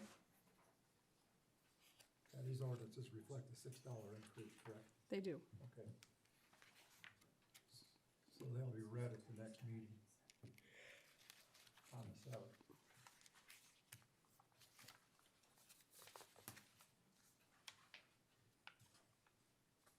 You guys need water down there? Did he put the oil on the streets now? Is it getting dusty? No dust there, there's something bad. Is this mine? That's yours. He's not done yet. I guess if that's what you call a road, then Yeah. fine. He's gotta put the topping on it yet. Is that Is what this they gotta do? calendar year budget this Are year? they gonna move that road This is over? calendar year budget. Okay. So we go January I 1 was gonna to ask him that December myself about the, I You know, assume. it's 8 foot off. yeah, it's a little crooked. I just thought, I go over there quite a bit to yeah, check the storage that's building why over you there. drive in front of my house and not go north. Yeah. But anyway, you know, it has nothing to do with this budget, but wasn't when they did the sewer and water, weren't they supposed to put the road back to what it was originally was before they move on?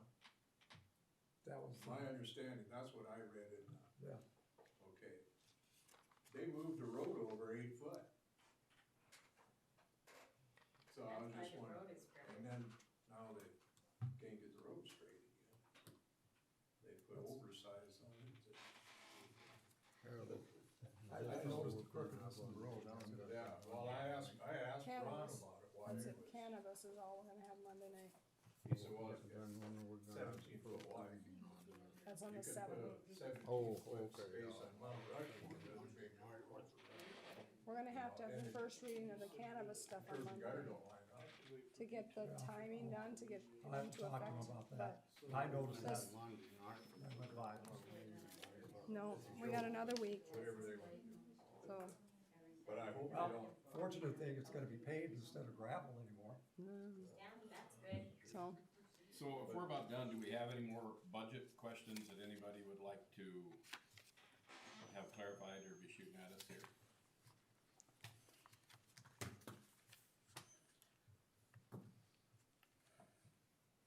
When is the cannabis meeting? Monday night. Monday. Monday? Monday's cannabis, yep. Okay. That'll be a good one.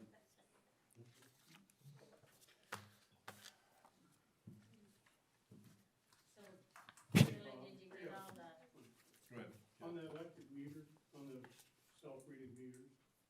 You gonna do that just the whole town, or you gonna do it in segments, or? His idea is to do one meter book at a time to see how it works. And then move on, and if it works good, and fix it, whatever problems he might have, he'll move on to another meter. I don't know how many meter books they have.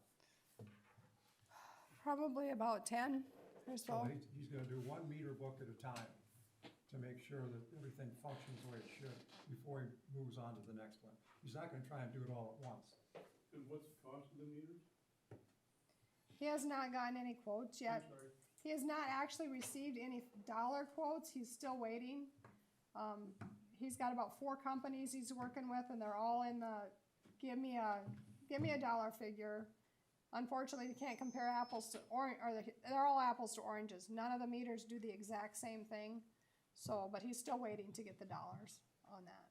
So what's the total meters account in the city has, about 900? We have 849-ish, or around 900 meters. But I think some of those have duplicate meters that will be able to be combined into one.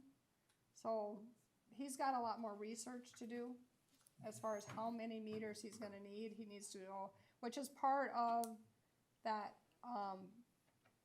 DGR planning thing that they're coming out to do for us also, is to look at the whole big project of what there is out there, so.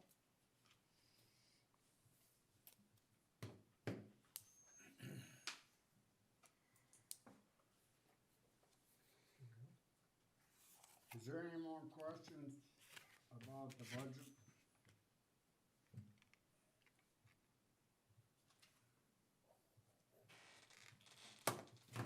If not, I would entertain a motion to adjourn. I'll make that motion. Is there a second? I'll second. Is there any discussion? If not, all those in favor say aye. Aye. Those opposed, the same. Motion carried, we adjourned at 9:07, and I'd like to thank everybody for coming. Bring your canvas Thank you. questions. Monday.